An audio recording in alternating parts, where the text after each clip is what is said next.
Hello दोस्तों, स्वागत है आपको अपने यूट्यूब चैनल एन कॉन्साइट पे। तो आइए दोस्त, आज हम लोग क्लास 10 के एसएसटी ऑब्जेक्टिव करने वाले हैं दोस्त।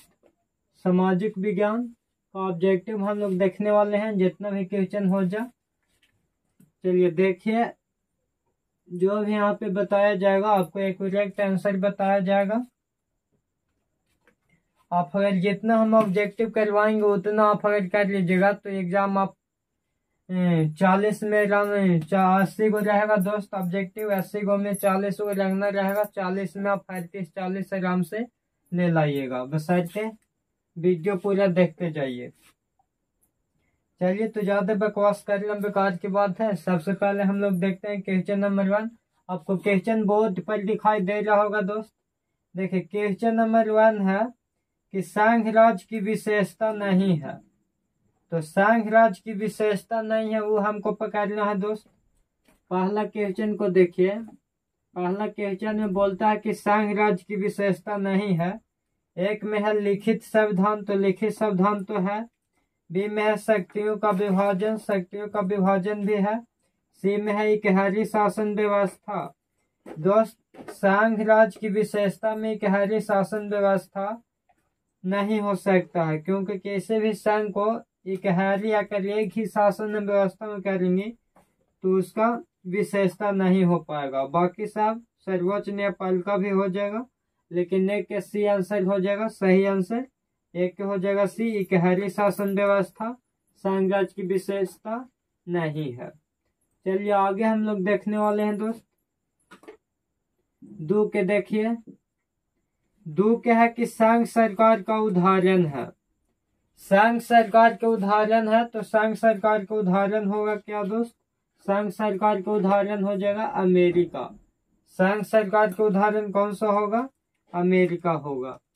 चलिए, आशा करता हूँ आपको समझ में आ रहा होगा, ये सब याद भी होगा। चलिए आगे देखिए। आगे हम लोग देखते हैं 3 नंबर। 3 नंबर ध्यान देना है दोस्त। 3 नंबर में है कि बिहार में संपूर्ण क्रांति का नेतृत्व निम्नलिखित में से किसने किया? ऑप्शन आपको है, तो बिहार में संपूर्ण क्रांति का नेतृत्व कौन किए थे दोस्त?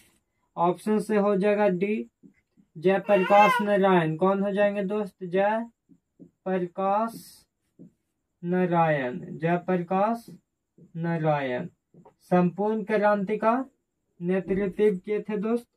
संपूर्ण क्रांति का नारा भी इन्होंने दिए थे, जयप्रकाश नारायण जी ने।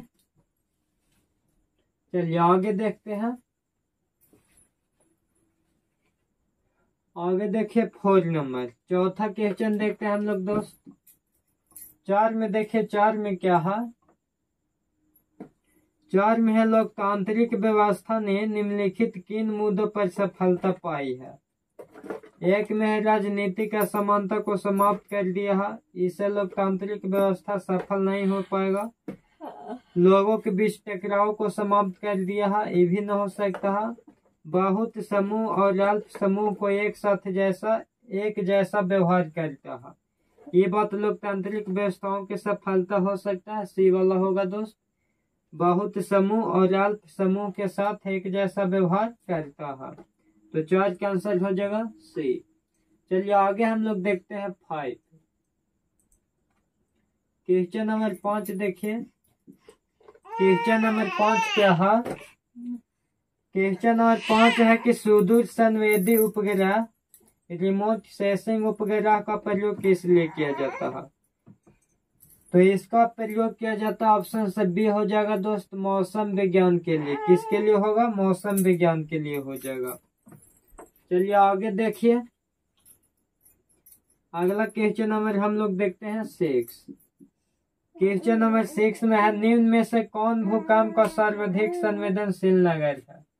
भूकंप का सर्वाधिक संवेदनशील नगर कौन सा होगा दोस्त? तो ये देहरादून हो जाएगा।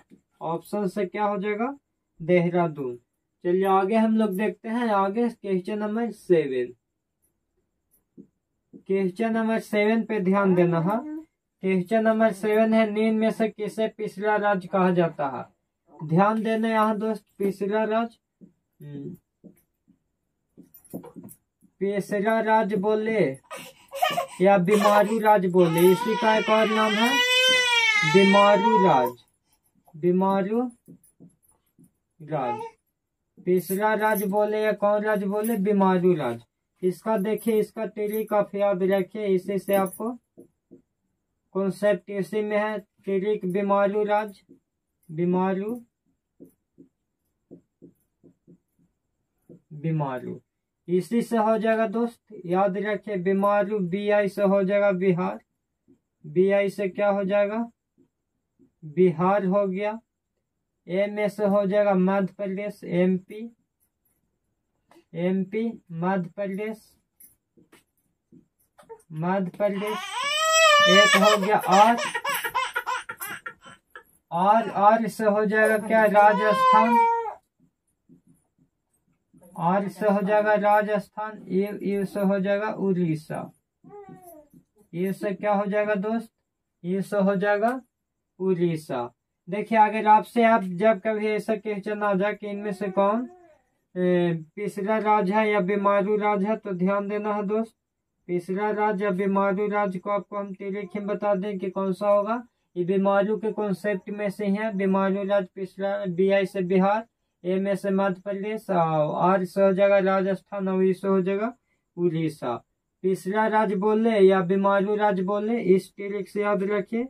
यहाँ पे तो 7 के आंसर ऑप्शन देख लीजिए कौन सा है, C हो जाएगा। इनमें से किसे पिछला राज्य कहा जाता है, बिहार। 7 के क्या हो जाएगा दोस्त, 7 के हो जाएगा C।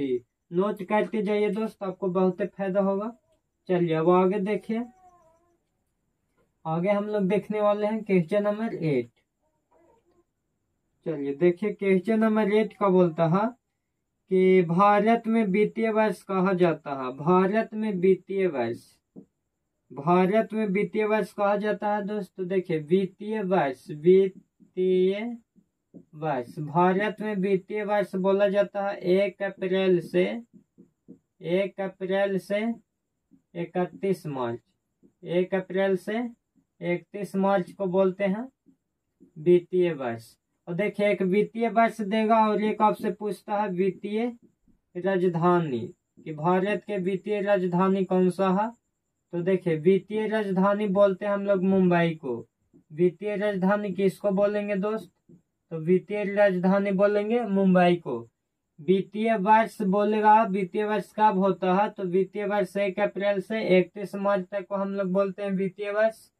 और वित्तीय राजधानी एक क्वेश्चन आता है कि वित्तीय राजधानी किसको कहते हैं, तो वित्तीय राजधानी मुंबई को कहते हैं। आशा करते होंगे आपको समझ में आया होगा दोस्त।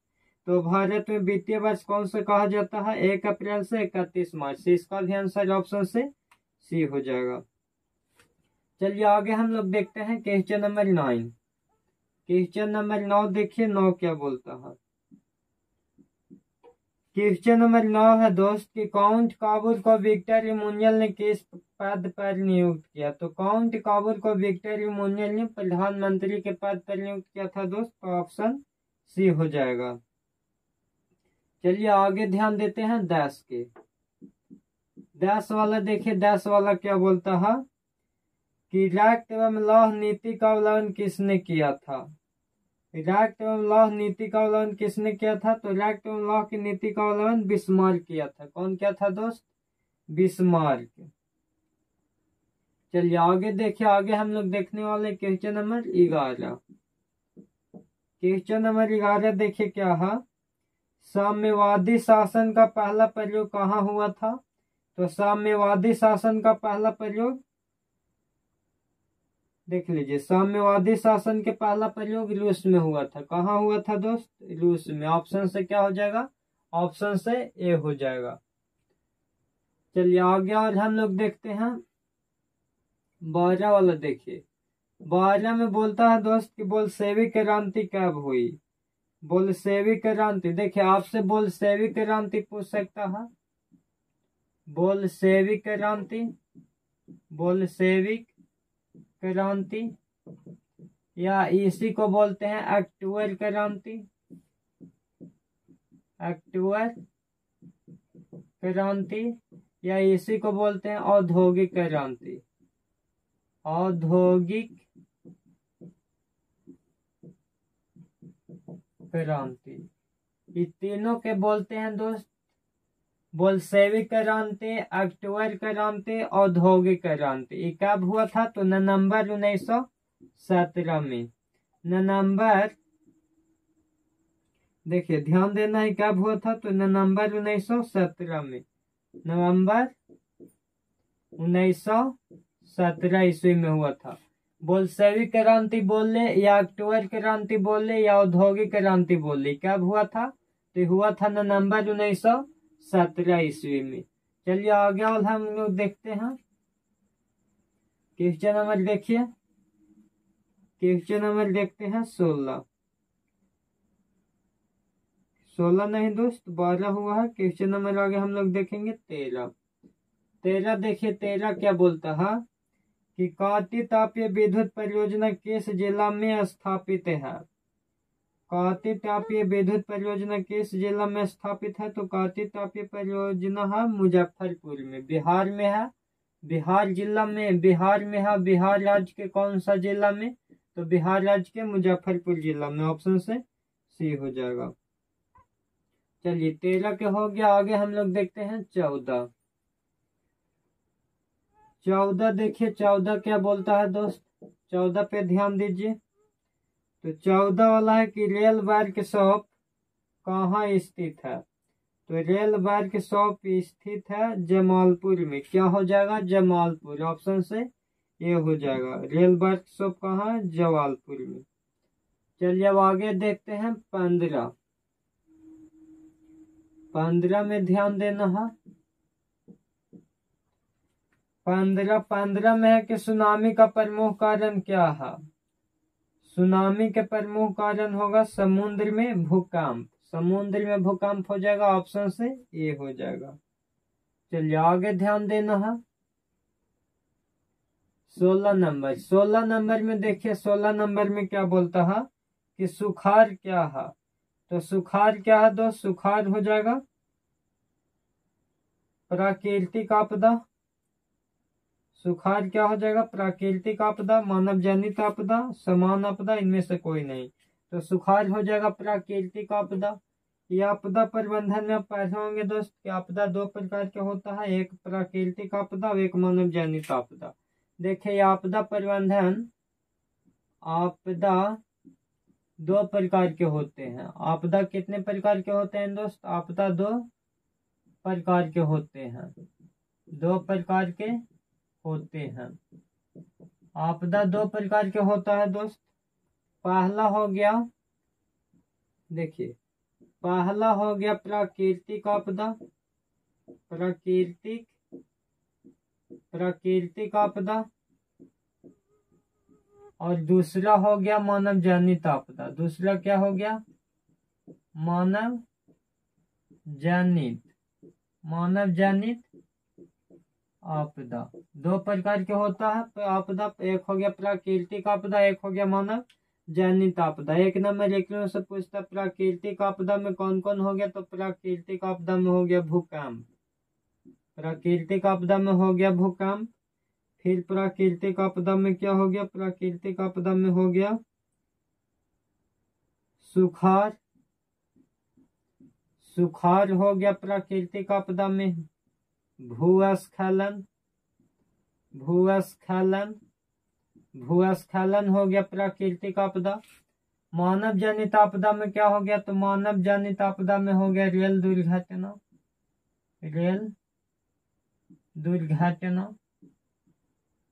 रेल दुर्घटना हो गया। आतंकवाद हो गया। आतंकवाद जिसको उग्रवाद भी बोलते हैं, आची पाची वाला आदमी लोग हो गया। मानव जनित आपदा हो गया, रेल दुर्घटना हो गया, आतंकवाद हो गया। ये सब मानव जनित आपदा में आ जाएगा दोस्त। या फिर एक नोट बना लीजिए। आपदा दो प्रकार के होता है, भूकंप, सुखाड़, भूस्खलन। ये सब होता है प्राकृतिक आपदा। मानव जनित आपदा में हो गया रेल दुर्घटना, आतंकवाद हो गया। ये सब क्या हो गया? मानव जनित आपदा हो गया। चलिए आगे हम लोग देखने वाले हैं 17।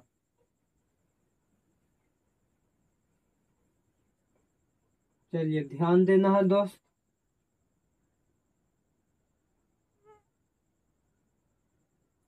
आगे ध्यान दीजिए 17 में क्या बोलता है। 17 में कि पंजाब में भूमि निम्नीकरण का मुख्य कारण क्या है। पंजाब में भूमि निम्नीकरण, निम्नीकरण मन होता है उपजाऊ। पंजाब में उपजाऊ अधिक किस लिए होता है, तो यहाँ अधिक वनोन्मूलन, गहन खेती, अति पशुचारण, मतलब अधिक पशुचारण नहीं। डी हो जाएगा अधिक सिंचाई। क्या हो जाएगा दोस्त, डी हो जाएगा अधिक सिंचाई। अधिक सिंचाई मतलब पानी के साधन है पंजाब में, इसीलिए वहां पे बढ़िया फसल उग जाता है। बिहार में तो ऐसा साधन है नहीं। देखिए 18 वाला में क्या है, 18 वाला में ध्यान देना है। 18 वाला में पूछता है कि मानव शरीर में जल की मात्रा होती है, तो मानव शरीर में जल की मात्रा होती है 65%। कितना होगा दोस्त, 65% मानव शरीर में जल की मात्रा होती है। चलिए आगे ध्यान देते हैं, आगे क्या है। आगे 19 नंबर देखिए, 19 नंबर क्या बोलता है। 19 नंबर कहता है कि निम्न जीवों में से कौन सा केवल भारत में पाया जाता है। तो डॉल्फिन एक ऐसा है दोस्त कि डॉल्फिन केवल भारत में ही पाया जाता है, भारत के अलावा डॉल्फिन और कहीं नहीं मिलेगा। चलिए 19 हो गया। 20 देखिए, 20 पे ध्यान देना है। 20 नंबर क्या है, तो 20 नंबर है कि सीमेंट उद्योग का प्रमुख कच्चा माल क्या है। तो सीमेंट उद्योग का प्रमुख कच्चा माल क्या हो जाएगा दोस्त, सीमेंट उद्योग हो जाएगा ये चूना पत्थर। क्या हो जाएगा, चूना पत्थर। बॉक्साइट एल्युमिनियम गैस को हो जाता है। चलिए ये हो जाएगा 20। आइए आगे हम लोग देखते हैं 21। 21 नंबर में ध्यान देना है दोस्त। 21 बोलता है कि लिए महायुद्ध के बाद यूरोप में कौन सी संस्था का उदय आर्थिक दुष्प्रभावों को समाप्त करने के लिए हुआ। लिए महायुद्ध, यूरोपीय महायुद्ध के बाद यूरोप में यूरोपीय युद्ध। क्या हो जाएगा, डी से हो जाएगा यूरोपीय संघ। यूरोपीय संघ के लिए हुआ था दोस्त। चलिए आगे हम लोग देखते हैं 22 नंबर पे ध्यान देना है। 22 में किसने कहा मुद्रण ईश्वर की दी हुई महानतम देन है, सबसे बड़ा तोहफा। ऑप्शन आपका है तो इसका महात्मा गांधी नहीं, मार्टिन लूथर बोले थे दोस्त। मार्टिन लूथर कि मुद्रण ईश्वर हुई देन है, महानतम देन है, सबसे बड़ा तोहफा, ये बोले थे मार्टिन लूथर। आगे देखिए, आगे हम लोग देखते हैं 23 में क्या बोलता है, जो ध्यान देना है। 23 में बोलता है कि भारत में मतदाता होने की न्यूनतम आयु है। तो अभी तो भारत में मतदाता होने की न्यूनतम आयु कितना है, 18 वर्ष। यानी कि ये 18 वर्ष कब लाया गया है दोस्तों, ये संविधान में एक संशोधन किया गया था। संविधान में संशोधन किया गया था, 61वां संविधान संशोधन। 61वां संविधान संशोधन करके लाया गया था 18वां। 61वां संविधान संशोधन 1989 ईस्वी में हुआ था। 1989 ईस्वी में हुआ था।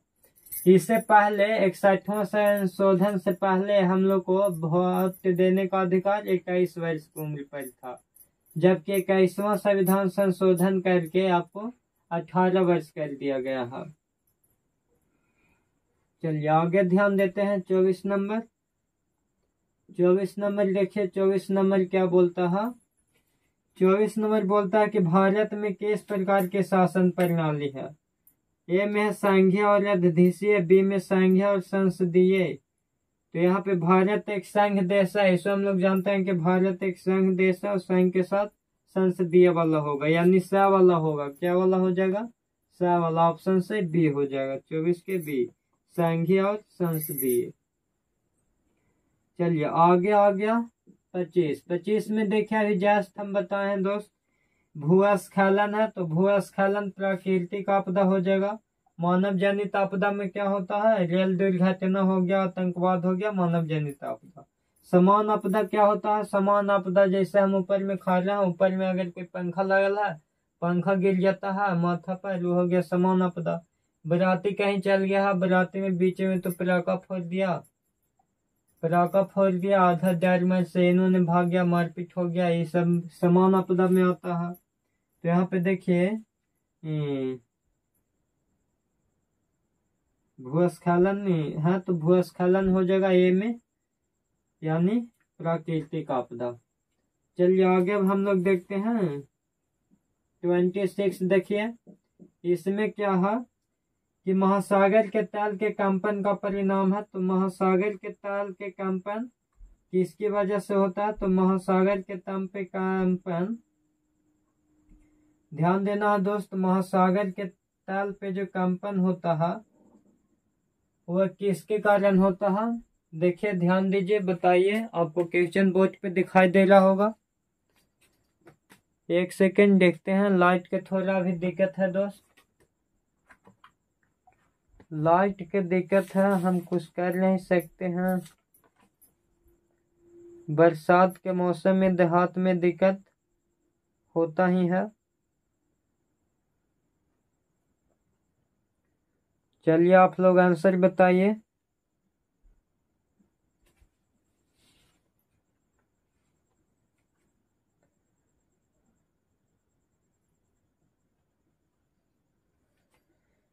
चलिए आशा करते होंगे आपको आंसर आ गया होगा। चलिए सब इसके क्या हो जाएगा, महासागर के क्या था, महासागर के तल के कंपन का परिणाम है। तो इसको क्या हो जाएगा दोस्त, महासागर पर जो कंपन होता है उसको हम लोग बोलते हैं सुनामी। क्या बोलेंगे? सुनामी बोलेंगे।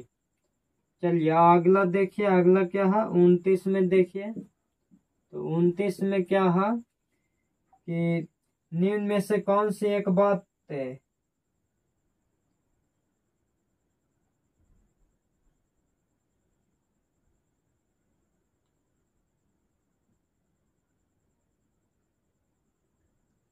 सॉरी दोस्त 26 तक हुआ था, आगे 27 देखिए, मिस्टेक हो जा रहा है, ध्यान देना है। 27 देखिए, 27 क्या है कि पृथ्वी की सतह पर सर्वप्रथम पहुंचने वाले भूकंप तरंग है। तो देखिए भूकंप तरंग ऐसे तो पृथ्वी की सतह पर सबसे पहले पहुंचता है पी तरंग। भूकंप तरंग 3 तरह के होता है दोस्त, भूकंप तरंग जो होता है वो 3 प्रकार के होता है। कितने प्रकार के होते हैं? 3 प्रकार के, 3 प्रकार होता है, 3 प्रकार। एक होता है पी तरंग, एक होता है एस तरंग, और एक होता है एल तरंग, एक होता है एल तरंग। देखिए पी तरंग है जो सबसे पहले पहुंचता है, सबसे पहले पहुंच जाता है पी तरंग। सबसे बाद में पहुंचता है एल तरंग, सबसे बाद में, और सबसे ज्यादा खतरनाक भी है। सबसे ज्यादा खतरनाक कौन है? एल तरंग है। ये अगर एल तरंग आ गया तो बहुत सारे पशु पक्षी, गाय भैंस, घर द्वार लेके बैठ जाएगा एल तरंग से। पी तरंग आता है सबसे पहले, लेकिन एक से ज्यादातर नुकसान नहीं हो पाता है। लेकिन जैसे एल तरंग आ गया तो इससे बहुत माने जान माल की क्षति हो सकता है, घर डूब जाएगा, घर गिर जाएगा, ये हो जाएगा, वो हो जाएगा, जाने तने जा सकता है।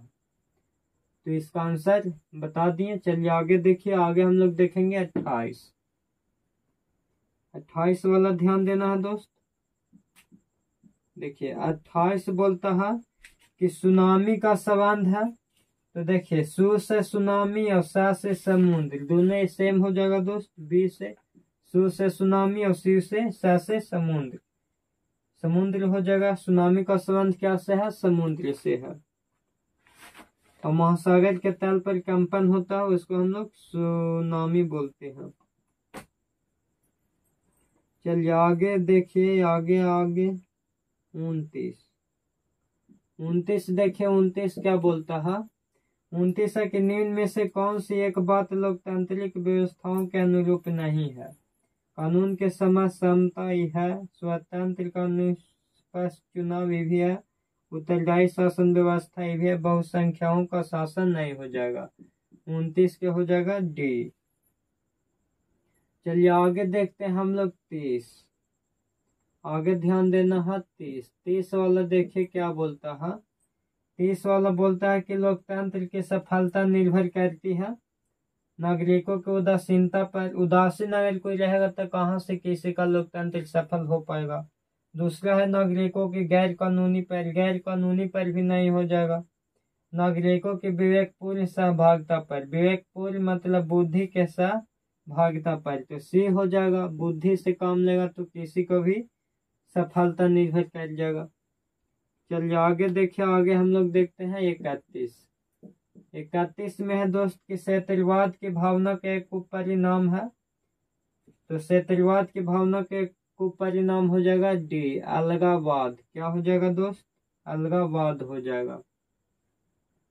चलिए आगे हम लोग देखते हैं 32 में देखिए क्या बोलता है। 32 में कहता है कि कोयला है, तो कोयला अनवीकरणीय स्रोत है दोस्त। सब कोई हम लोग जानते हैं कि अनवीकरणीय संसाधन होता है। संसाधन के दो प्रकार ऐसे मुख्य रूप से होते हैं, एक होता है नवीकरणीय और एक होता है अनवीकरणीय। नवीकरणीय अनवीकरणीय। कोयला क्या है? कोयला अनवीकरणीय है। चलिए आगे देखिए, आगे हम लोग देखते हैं 33 में हमसे पूछता है कि उपभोक्ता अधिकार दिवस कब मनाया जाता है। तो उपभोक्ता अधिकार दिवस 15 मार्च को मनाया जाता है। कब मनाया जाता है? 15 मार्च को।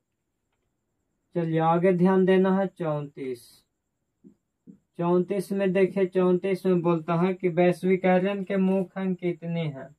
तो वैश्वीकरण के मुख्य अंग होता है दोस्त 5। अगर ऑप्शन में 5 है तो 5 मानना है, ऑप्शन में 5 नहीं रहेगा तो 4 मानना है।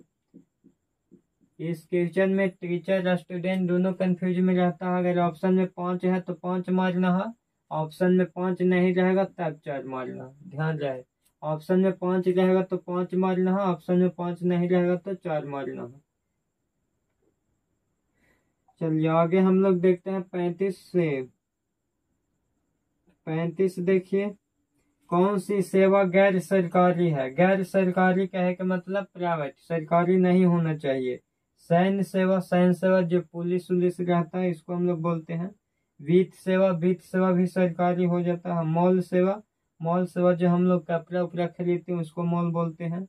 रेल सेवा भी सरकारी है, इसका हो जाएगा सी हो जाएगा मॉल सेवा। चलिए आगे देखिए, हम लोग देखने वाले हैं अब 37। ध्यान दीजिए, इसमें क्या बोलता है कि भारत में वित्तीय राजधानी किस शहर को कहा गया है। जस्ट बताए थे दोस्त कि वित्तीय शहर मुंबई को बोला जाता है।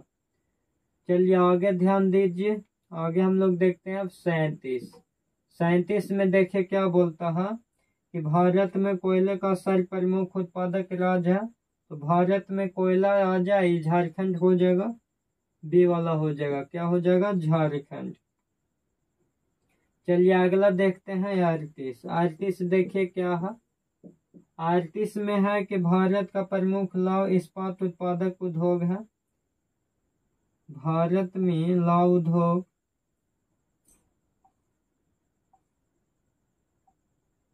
ध्यान देना है दोस्तों, इसको में क्या हो जाएगा? भारत वाला बे हो जाएगा, टाटा वाला लौह, टाटा लौह और इस्पात कंपनी टिस्को हो जाएगा।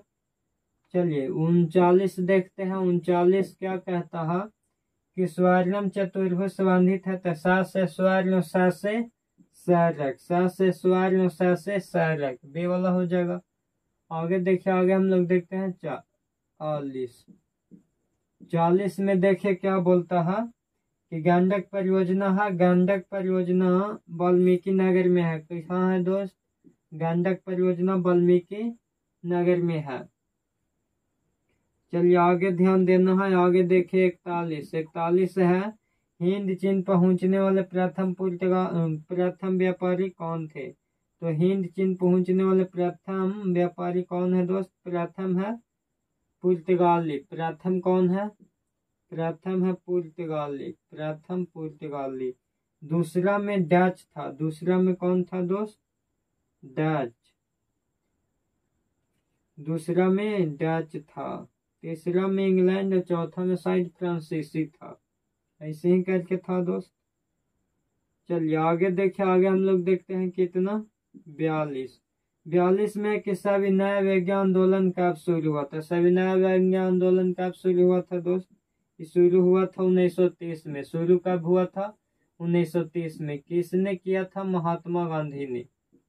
महात्मा गांधी ने शुरू किए थे दोस्त। कहाँ से किए थे? तो कहाँ से किए थे? साबरमती आश्रम से किए थे। साबरमती आश्रम से, साबरमती आश्रम से किए थे दोस्त। साबरमती आश्रम से किए थे। कितने लोग के साथ ही अपना सेमिनार किए थे? तो अपने 78 अनुयायी के साथ, 78 गो आदमी के साथ लेके चल गए थे समुद्र के पास।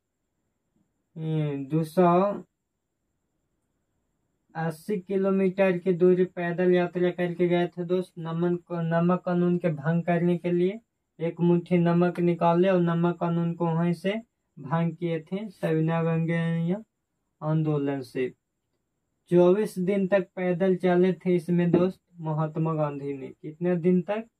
24 दिन तक। याद रखना है कि कितना दिन तक चले थे? 24 दिन तक।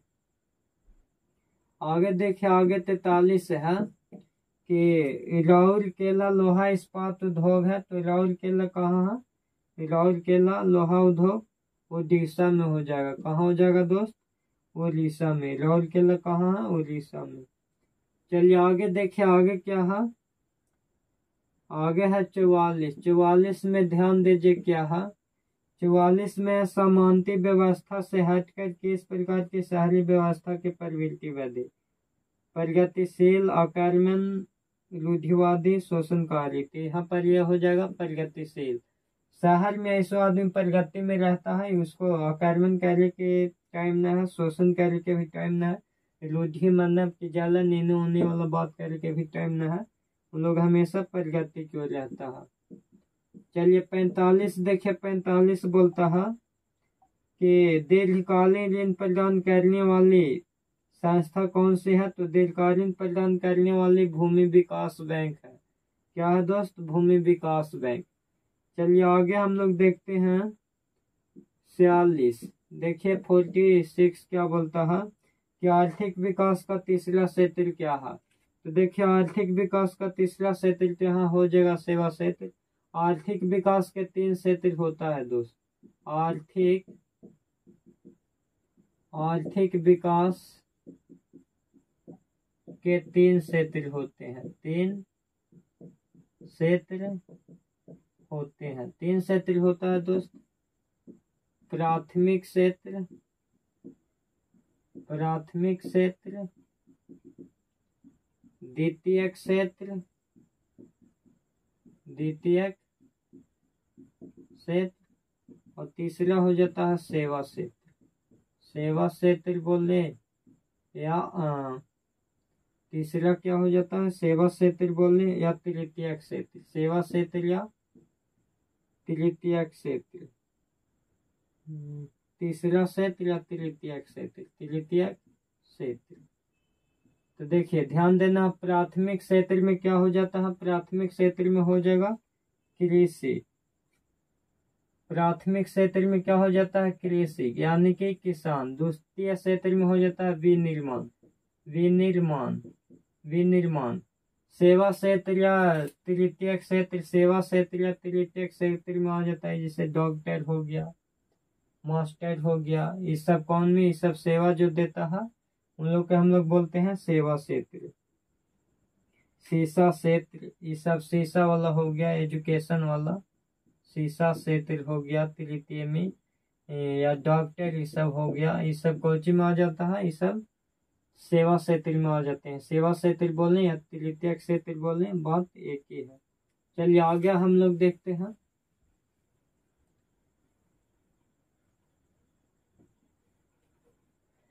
ध्यान दीजिए अगला क्या है? तो अगला है 47। देखिए दोस्त 47 क्या है? 47 है कि नई आर्थिक नीति में किसे सम्मिलित किया गया है? तो नई आर्थिक नीति में उदारीकरण, निजीकरण, वैश्वीकरण, इनमें से सभी किया गया है दोस्त। तीनों को, उदारीकरण के, निजीकरण के और वैश्वीकरण के, इनमें से सभी हो जाएगा। अगर आप क्लास 10 में है, इनमें से सभी ऑप्शन आता है तो आप उनके मार दीजिए। 90 में 100 में 90% चांस है कि आपको सही हो जाएगा। इनमें से सही मिल जाए, मार दीजिए।